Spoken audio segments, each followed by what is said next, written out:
This is Hidden Killers Week in Review. A look back at the most prolific stories of the week. This is the Hidden Killers podcast with Tony Brueski. Featuring former FBI Special Agent and Chief of the Counterintelligence Behavioral Analysis Program, Robin Dreeke. The trial of Alec Baldwin from the set of the movie Rust is underway right now. Alec faces up to 18 months in a prison if found guilty. It's a very interesting case where many people have already been convicted on this set of involuntary manslaughter. Alec's facing the exact same charge, but a different reason, a different way of which the shooting took place. He had the gun in his hand. He allegedly pulled the trigger, but was it his fault that what happened? Joining me to discuss, Robin Dreeke, retired FBI Special Agent, Chief of the Counterintelligence Behavioral Analysis Unit. Trial's just starting. Let's just kind of start in that area. What's been your thoughts as the opening arguments have begun? Oh, I have so many on this case, believe it or not. You wouldn't think I would, but there's a few things that I kind of think of and highlight with this case right up front. First of all, we have a very, very public figure. And part of the challenge is when you deal with a public figure is you're going to have to overcome a tremendous amount of confirmation bias. Mm-hmm. So you have the Alec Baldwin as the actor.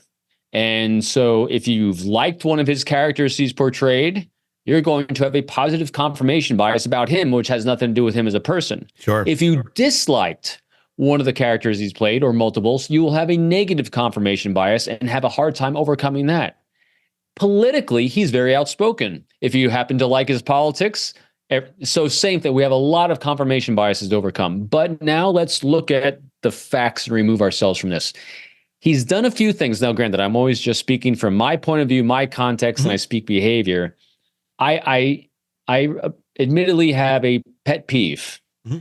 My pet peeve on human behavior is when someone doesn't own their behavior. Mm-hmm.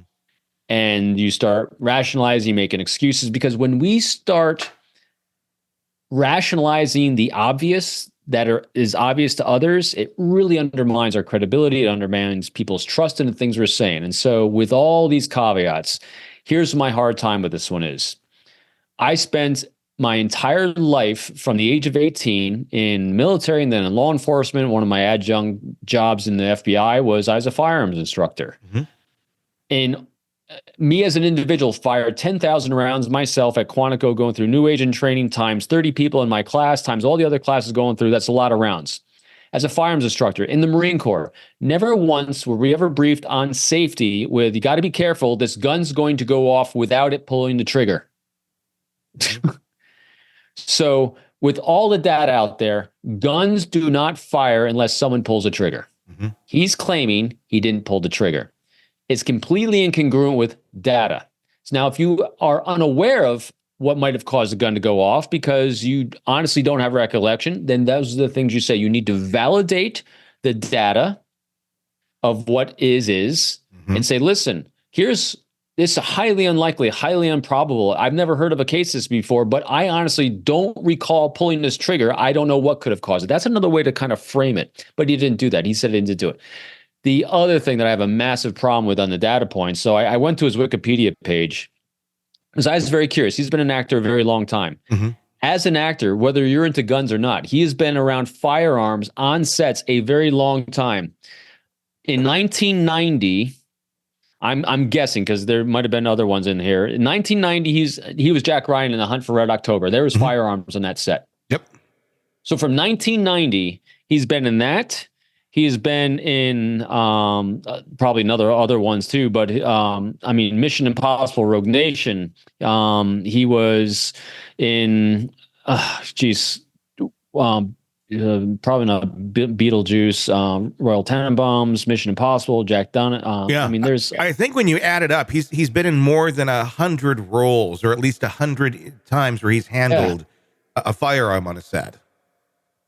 That's my issue is like, if you have over 34 years at least of dealing with firearms on a set, and you have all these data points of guns don't go off unless triggers are pulled, I have a really hard time with that. The thing with that, because he's claiming obviously he didn't pull the trigger. They're saying you did. They took the weapon in for testing to take a look. Could there have been something wrong with this? And they did it before the trial.